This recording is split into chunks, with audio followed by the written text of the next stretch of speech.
नमस्कार, सुप्रभात. मी रुशाली यादव सारंग. आता आपण पाहणार आहोत सुपरफास्ट 100 बातम्या.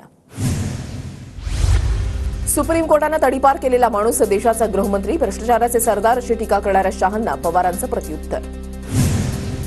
माझ्या वोटांवर मला विश्वास कुणाच्याही हाती देणार नाही. नरेंद्र मोदींच्या पवारांचं बोट धरून राजकारणामध्ये आलो या वक्तव्यावरून शरद पवारांचा टोला. भाजपने 288 जागा लढवाव्यात. भाजप नेते नारायण राणेंचं वक्तव्य. राणेंच्या वक्तव्यानं चर्चांना उधार. राज ठाकरे 200 जागा लढवणार म्हणतात, मात्र निवडणुकीपर्यंत बदल होऊ शकतो. आकडे कमी होतील किंवा ऍडजस्टमेंट होईल, राणेंचं वक्तव्य. राज ठाकरेंना माहितीमध्ये आणू. त्यांचे शिंदे फडणवीसांसोबत चांगले संबंध, ते आमच्या विचारांचे. दीपक केसरकरांचा दावा. मनसेचा वापर भाजपनं मराठी मतं फोडण्यासाठी केला. मराठी मतांमध्ये फूट पाडण्याचं पाप मनसेनं केलं. विधानसभेलाही हाच उद्देश दिसतोय. त्यांना लाडकी बहीण, लाडक्या भावापेक्षा लाडक्या सुपाऱ्या जास्त प्रिय, अंबादास दानवेंचा टोला. ठाकरे, पवार आणि पटोलेंनी आरक्षणाची आपली भूमिका स्पष्ट करावी. विरोधकांची भूमिका स्पष्ट नसेल तर सरकारनं आरक्षणाचा निर्णय घ्यावा, जरांगींची मागणी. काही लोक फडणवीसांना संपवायची भाषा करतात. 100 पिढ्या जरी खाली आल्या तरी संपवू शकणार नाहीत. नाव न घेता दरेकरांचा जरांगींवर निशाणा. देवेंद्र फडणवीसांविरोधात मोठं षडयंत्र रचलं जात आहे. वातावरण बिघडवण्याची भूमिका कुणीही घेऊ शकत नाही. मंत्री दीपक केसरकरांची विरोधकांवर टीका. कोणताच मराठा नेता जरांगेंना घटनेबाबत समजावून सांगायला तयार नाही. मराठा समाज विरोधात जाऊ नये म्हणून प्रत्येकजण मराठा समाजाची बाजू घेत आहेत. प्रकाश आंबेडकरांचं वक्तव्य. मनोज जरांगेंच्या मागणीवर तुमची भूमिका काय ते सांगा, विरोधी पक्षांना आंबेडकरांचं आवाहन. छत्रपती संभाजीनगरमध्ये सकल मराठा समाजाचे कार्यकर्ते शरद पवारांच्या भेटीला. मराठा आरक्षणाबाबत पवारांनी भूमिका स्पष्ट करण्याची मागणी, तर पवारांनी भूमिका स्पष्ट न केल्यास आंदोलन करण्याचा इशारा. दिल्लीमध्ये आज नीती आयोगाची बैठक. मुख्यमंत्री शिंदे बैठकीसाठी दिल्लीमध्ये, तर इंडिया आघाडीचे मुख्यमंत्री बैठकीवर बहिष्कार घालण्याची शक्यता. कांदा निर्यातीवरील 40% कर कमी करण्यासाठी मुख्यमंत्र्यांनी नीती आयोगाच्या बैठकीमध्ये प्रस्ताव मांडला. नाशिकमधील आमदारांची अजित पवारांकडे मागणी. आगामी निवडणुकीच्या पार्श्वभूमीवर पूर्व विदर्भामध्ये भाजप पदाधिकाऱ्यांच्या बैठका. बावनकुळे आणि मुनगंटीवारांच्या उपस्थितीमध्ये प्रत्येक जिल्ह्याची स्वतंत्र बैठक संपन्न. मुंबईतील मराठी माणूस आपल्याला कधी विसरणार नाही. राज्यामध्ये पुन्हा आपलंच सरकार येणार, भाजपच्या प्रसाद लाड यांचा विश्वास. आमच्यामध्ये कोणालाच मुख्यमंत्री होण्याची घाई नाही, मात्र भाजपचं सरकार घालून पारदर्शी सरकार बनवण्याची घाई, जयंत पाटलांचं वक्तव्य. जागा वाटपाच्या चर्चेसाठी काँग्रेसकडून कमिटी जाहीर. पटोले, थोरात, वडेट्टीवार, सतेज पाटलांचा समावेश. संजय शिरसाटांच्या विरोधात लढण्यासाठी आदेशाची वाट पाहतोय. गद्दाराला पाडण्यासाठी मातोश्रीचा आदेश आला तर पाडणार, चंद्रकांत खैरेंची प्रतिक्रिया. बाबाजानी दुर्राणींची शरद पवार गटामध्ये घरवापसी निश्चित. अजित पवार समविचारी लोकांसोबत नाहीत. भविष्यामध्ये पवारांच्या नेतृत्वात काम करणार, बाबाजानी दुर्राणींची प्रतिक्रिया. भाजपचे माजी आमदार रमेश कुठेंची ठाकरे गटामध्ये घरवापसी. उद्धव ठाकरेंच्या उपस्थितीमध्ये मातोश्रीवर पक्षप्रवेश. गोंदियामध्ये भाजपला धक्का. महिला आणि मुलींसाठी असलेल्या आधीच्याच योजनांवर कोट्यवधी रुपयांचा खर्च, मग लाडकी बहिणी योजनेसाठी पैसा कुठून आणणार? सरकारच्या महत्वाकांक्षी योजनेबाबत वित्त विभागाकडून प्रश्न उपस्थित. टाइम्स ऑफ इंडियाच्या बातमीनंतर चर्चा सुरू. लाडकी बहीण योजनेसाठी पैशांची तरतूद केली आहे. कोण अधिकारी काय बोलतो याची माहिती घेऊ, मुख्यमंत्री शिंदेंची प्रतिक्रिया. पैसे नाहीत म्हणून योजना बंद करायच्या का? लाडकी बहीण योजनेवरून चंद्रकांत पाटलांचा सवाल. तर या योजनेमुळे राज्याच्या व्यापाराला बुस्टर मिळेल असाही दावा. लाडकी बहीण योजनेच्या पैशांमुळे अर्थव्यवस्थेला चालना मिळणार, सुधीर मुनगंटीवारांचं उत्तर. महिला योजनेचे पैसे अमेझॉनवर नाही तर बाजारपेठेमध्ये खर्च करणार, मुनगंटीवारांचं वक्तव्य. राष्ट्रवादी काँग्रेस आमदार अपात्रता प्रकरणाची 29 जुलैला सुप्रीम कोर्टामध्ये सुनावणी. विधानसभा अध्यक्षांनी दिलेल्या निर्णयावरही सुनावणी होणार. आमदारांच्या पात्रतेबाबत शिंदे गटाची पुन्हा मुंबई हायकोर्टामध्ये धाव. आमदारांचा कार्यकाळ संपण्याआधी सुनावणी घेण्याची विनंती. शिंदे गटाच्या याचिकेवर 6 ऑगस्टला सुनावणी. सांगलीमध्ये उद्धव ठाकरेंचे भावी उपमुख्यमंत्री असे उल्लेख असलेले बॅनर. उद्धव ठाकरेंच्या वाढदिवसाच्या निमित्तानं बॅनरबाजी. शिवसेना जनसंपर्क प्रमुख हर्षल प्रधानांकडून उद्धव ठाकरेंना वाढदिवसाची भेट. 27,000 हिऱ्यांचा बाळासाहेबांचा फोटो उद्धव ठाकरेंना भेट. पंकजा मुंडेंच्या वाढदिवसानिमित्त बुलडाण्यामध्ये बॅनरबाजी. भावी मुख्यमंत्री असा बॅनरवर उल्लेख. जयंत पाटील आणि शेकापच्या महिला प्रदेशाध्यक्षा आशा शिंदेंची भेट. राजेश टोपेंच्या उपस्थितीमध्ये तासभर चर्चा. आशा शिंदेंकडून लोहा कंधार मतदारसंघाची मोर्चे बांधणी. भाजप नेते प्रकाश मेहता यांच्या पुनरागमनाचे संकेत. प्रकाश मेहता मित्रमंडळाकडून मतदार नोंदणी सुरू. 2019 मध्ये प्रकाश मेहतांऐवजी पराग शहांना संधी. कुडाळ मालवण मतदारसंघावर शिंदेगडाचा दावा. शिवसेनेचा पारंपरिक मतदारसंघ. पदाधिकाऱ्यांच्या बैठकीमध्ये निर्णय. शिवसेना संपर्क प्रमुख रवींद्र फाटक यांची माहिती. राष्ट्रपती द्रौपदी मुर्मूंचा महाराष्ट्रातील पूर्वनियोजित दौरा लांबणीवर. राष्ट्रपती भवनाची माहिती. नागपूर जिल्हा परिषदेच्या माजी अध्यक्ष रश्मी बर्वेंच्या टेकाडी सर्कलमध्ये पोटनिवडणूक रद्द. नव्या उमेदवाराला 6 महिन्यांपेक्षा कमी कार्यकाळ मिळणार असल्यानं पोटनिवडणूक रद्द. रत्नागिरीच्या लांजा तालुक्यामधल्या 37 ग्रामपंचायतींना जिल्हा नियोजनातून निधी दिला जाणार. पालकमंत्री उदय सामंत यांची घोषणा. प्रत्येक ग्रामपंचायतीला 3 कोटींचा निधी देणार. नांदेडमध्ये राजश्री शाहू महाराज यांच्या जयंतीनिमित्त राजश्री शाहू महोत्सवाचं आयोजन. महोत्सवाच्या निमित्तानं व्याख्यान, निबंध स्पर्धा, चित्रकला स्पर्धांचं आयोजन. खासदार शाहू महाराज, नाना पटोले, चंद्रकांत हंडोरे यांना निमंत्रण.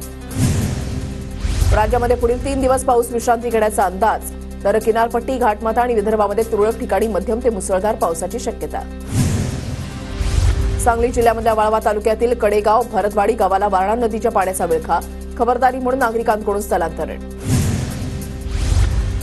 सांगलीमधल्या कृष्णा नदीच्या पाणी पातळीमध्ये मोठी वाढ. कृष्णा नदीने इशारा पातळी ओलांडली. नदीची पाणी पातळी 40 फुटांवर. सांगलीमध्ये कृष्णा नदीची पाणी पातळी 39 फुटांवर. जिल्हाधिकाऱ्यांकडून शाळांना सुट्टी जाहीर. मिरज, वाळवा आणि शिराळा भागातील शाळांना सुट्टी. सांगलीमध्ये नद्यांच्या पाणी पातळीमध्ये वाढ. सुरक्षित ठिकाणी जा. मागे राहण्याचं धाडस करू नका. माजी पालकमंत्री जयंत पाटलांचं नागरिकांना आवाहन. कोल्हापूरला पुराचा वेढा. कोल्हापूर रत्नागिरी मार्गावरील आंबेवाडी गावाजवळ पुराचं पाणी. एनडीआरएफच्या पथकाकडून पूरस्थितीचा आढावा. पुणे शहरासह आजूबाजूच्या परिसरामध्ये पावसाची उसंत. एकनाथनगरमधील वीज पुरवठा सुरळीत. 1327 पैकी 1296 रोहित्रांचा वीज पुरवठा सुरू. पुण्याच्या खडकवासला धरणातून पाण्याचा विसर्ग काही अंशी बंद. मागील 3 दिवसांमध्ये धरणातून 2.5 टीएमसी पाण्याचा विसर्ग. खडकवासला प्रकल्पातील 4ही धरणामध्ये एकूण 22.62 टीएमसी पाणीसाठा जमा. पुण्यामधल्या भिडे पुलावरचं पाणी ओसरलं. भिडे पूल आणि नदीपात्रातून वाहतुकीला सुरुवात. 2 दिवस वाहतूक होती बंद. पुण्याच्या राजगड तालुक्यामध्ये अडवली गावातील बंधाऱ्यावरील एका पिलरसह स्लॅब गेला वाहून. बंधाऱ्याच्या दुरुस्तीची ग्रामस्थांची मागणी. पुण्याच्या आदरवाडीमधील दुर्गम भागामध्ये मागील 5-6 दिवसांपासून विद्युत पुरवठा खंडित. मुळशी हवेलीचे माजी आमदार शरद ढवालेंच्या प्रयत्नानं वीज पुरवठा सुरळीत. राजगड तालुक्यामधल्या शासकीय अधिकाऱ्यांसोबत आमदार संग्राम थोपटेंनी घेतली बैठक. कामचुकार अधिकाऱ्यांची थोपटेंकडून कानउघडणी. पुण्याच्या भोर तालुक्यामधल्या भोंगवली गावामध्ये घरगुती गॅस सिलेंडरला अचानक आग. ग्रामस्थांनी आग विझवली. पुण्याच्या मुळशीमध्ये अतिवृष्टीची नुकसान भरपाई देण्याची मागणी. अजित पवार गटाच्या वतीनं तहसीलदारांना निवेदन. मुंबई ठाण्याच्या आसपासच्या परिसरामध्ये पावसाची विश्रांती. मध्य रेल्वेची वाहतूक 4 ते 5 मिनिटं उशिरानं. पश्चिम आणि हार्बर मार्गावरील वाहतूक सुरळीत. गणेशोत्सवानिमित्त कोकणामध्ये जाणाऱ्या भाविकांसाठी पश्चिम आणि कोकण रेल्वेकडून विशेष गाड्या. उद्यापासून तिकीट आरक्षण सुरू होणार. रस्ते सुधारित ठेवण्यासाठी नेमलेल्या कंत्राटदारांना 50,53,000चा दंड. कामामध्ये निष्काळजीपणा केल्याप्रकरणी कारवाई. पावसानं विश्रांती घेताच केडीएमसीकडून खड्डे बुजवण्यास सुरुवात. महापालिकेकडून पेवर ब्लॉक टाकून खड्ड्यांवर मुलामा. भिवंडी शहर आणि ग्रामीण भागातील रस्त्यांची चाळण. रस्त्यांची दुरवस्था झाल्यानं मोठी वाहतूक कोंडी. कल्याणनगर मार्गावरील रायते पूल वाहतुकीसाठी खुला. पुरामुळे पुलाला जोडणारे रस्ते उखडल्यानं वाहतूक करण्यात आली होती बंद. धुळ्यामध्ये विशाळगड हिंसाचार आणि अर्थसंकल्पामध्ये कमी निधी मिळाल्यानं शरद पवार गटाकडून आंदोलन. जिल्हाधिकाऱ्यांना निवेदन देत निषेध व्यक्त. धुळ्यामधल्या नकाने तलाव परिसरातील बिबट्याला त्वरित पिंजरा लावून जेरबंद करा. शिंदेगडाची वनविभागाकडे मागणी. धुळ्याच्या साक्री तालुक्यामधल्या आंबळी शिवारामधील काबऱ्या खडक धरणाच्या पायथ्याशी लिकेज. सांडव्याच्या दुरुस्तीदरम्यान पायथ्याचा काही भाग खचल्यानं दुर्घटना घडण्याची भीती. धुळे शहरामध्ये भटक्या कुत्र्यांच्या संख्येमध्ये मोठी वाढ. त्यामुळे शहरामध्ये रात्री फिरणं कठीण. भटक्या कुत्र्यांचा तत्काळ बंदोबस्त करण्याची नागरिकांची मागणी. जळगाव शहरामध्ये आज पाणी पुरवठा बंद राहणार. वाघूर पंपिंग आणि उमाळ जलशुद्धीकरण केंद्रामध्ये दुरुस्तीच्या कामामुळे पाणी पुरवठा बंद राहणार. जळगावच्या जामनेरमध्ये गिरीश महाजनांच्या विरोधात ठाकरे गटाकडून बॅनरबाजी. जिल्ह्यामधील तरुणांच्या बेरोजगारीच्या प्रश्नावरून तरुण आक्रमक. जळगावच्या धरणगावमध्ये विविध समस्यांवरून पवार गटातर्फे निदर्शनं. समस्या न सोडवल्यास तीव्र आंदोलन करण्याचा इशारा. जळगाव स्थानिक गुन्हे शाखेकडून एकाच दिवशी 8 गुन्ह्यांचा उलगडा. पोलिसांकडून संशयितांना मुद्देमालासह अटक. नंदुरबार जिल्ह्यामध्ये राज्य सरकारच्या वतीनं विश्व आदिवासी दिन साजरा करण्यात येणार. 3 दिवस विशेष कार्यक्रम सुरू राहणार. नंदुरबारमध्ये माझी लाडकी बहीण योजनेसाठी अशासकीय समितीची स्थापना. महिलांना कोणत्याही अडचणी येऊ नयेत म्हणून निर्णय. नंदुरबार शहरामध्ये भगवान बिरसा मुंडा आणि वीर एकलव्य यांचा पुतळा बसवण्यात यावा. सामाजिक कार्यकर्त्या समिधा नटावतकर यांची मागणी. नंदुरबार जिल्ह्यामध्ये शेतकऱ्यांची भात लागवडीची लगबग सुरू. नवापूर तालुक्यामध्ये इंद्रायणी, बासमती, खुशबू या प्रकारच्या तांदळाची लागवड. इचलकरंजीमध्ये पूरग्रस्त नागरिकांचा गोंधळ. राहण्याच्या ठिकाणी सिलेंडरच्या वापरावर बंदी घातल्यामुळे नागरिकांचा गोंधळ. आषाढी यात्रेमध्ये विठ्ठल रुक्मिणी मंदिर समितीला 8,34,00,000 रुपयांचं दान. 10,88,000 भाविकांनी घेतलं विठुरायाचं दर्शन. गडचिरोली जिल्ह्यामध्ये प्राणहिता आणि गोदावरीला पूर स्थिती कायम. पाणी पातळी वाढल्यानं प्राणहिता नदीकाठच्या गावांना सतर्कतेचा इशारा. उरणच्या जेएनपीटीच्या बंदरा शेजारी कृषी मालाची साठवण यंत्रणा उभारण्यात येणार. 27 एकर जमिनीवर जेएनपीए उभारणार कृषी केंद्र. गोंदियामधल्या इटियाडोह धरण 100% भरलं. इटियाडोह धरणाचे जिल्हाधिकारी प्रजित नायर यांच्या हस्ते जलपूजन. गोंदियामध्ये आज अजित पवार गटाचा कार्यकर्ता मेळावा संपन्न. विधानसभा निवडणूक आणि पक्ष संघटनेसाठी मेळाव्याचं आयोजन. गोंदिया जिल्ह्यामध्ये अतिवृष्टीमुळे नुकसान. अर्जुनी मोरगाव तालुक्यामध्ये पंचनामे करण्याची मागणी. काँग्रेस कार्यकर्त्यांकडून उपविभागीय अधिकाऱ्यांना निवेदन. 30 जुलैपर्यंत नांदेडमध्ये ड्रोन उडवण्यास बंदी. जिल्हाधिकारी अभिजित राऊत यांचे आदेश. परभणी जिल्ह्यामध्ये पावसाची संततधार सुरूच. मात्र निम्न दुधना प्रकल्प अद्यापही कोरडाच. परभणीकर दमदार पावसाच्या प्रतीक्षेत. नीट यूजी परीक्षेचे सुधारित निकाल जाहीर. पैकीच्या पैकी गुण मिळालेल्या विद्यार्थ्यांची संख्या 61 वरून 17 वर. वैद्यकीय महाविद्यालयांची सुरक्षा कंत्राटी सुरक्षा रक्षकांच्या हाती. 17 वैद्यकीय महाविद्यालय आणि संलग्न रुग्णालयामध्ये 831 सुरक्षा रक्षकांची नियुक्ती करण्यात येणार. नागपूर शहरामध्ये चिकनगुनियाचा धोका वाढला. 86 रुग्णांची नोंद. डेंग्यू आणि चिकनगुनियाचे रुग्ण वाढत असल्यानं आरोग्य यंत्रणा सतर्क. खेडकर कुटुंबियांच्या थर्मोव्हेरिटा कंपनीचा लिलाव होण्याची शक्यता. कंपनीचा नियमित कर भरला नसल्यानं कारवाईची शक्यता. मनोरमा खेडकरच्या जामीन अर्जावर सोमवारी सुनावणी. मुळशी तालुक्यामधल्या शेतकऱ्याला धमकावल्याप्रकरणी मनोरमा खेडकरवर गुन्हा दाखल. पूजा खेडकरच्या आधार कार्ड आणि रेशन कार्डवर वेगवेगळा पत्ता. दिव्यांग प्रमाणपत्रासाठी दिलेला आधार कार्ड TV9च्या हाती. बनावट दिव्यांग प्रमाणपत्र घेणाऱ्या आणि देणाऱ्या अशा दोघांवरही कारवाई व्हावी. राज्यपाल रमेश बैस यांचं वक्तव्य. शिखर बँक घोटाळा प्रकरणी आणखी 50 निषेध याचिका दाखल होणार. 31 ऑगस्टला क्लोजर रिपोर्ट आणि निषेध याचिकांवर एकत्रित सुनावणी. पुण्यातील कल्याणीनगर अपघात प्रकरणामध्ये आरोपपत्र सादर. पुणे पोलिसांकडून न्यायालयामध्ये 900 पानांचं आरोपपत्र सादर. सलमान खान गोळीबार प्रकरणामध्ये आरोपी अनमोल बिश्नोई रोहित गोदारा विरोधात अजामीनपात्र वॉरंट जारी. विशेष मोक्का कोर्टाकडून अजामीनपात्र वॉरंट जारी.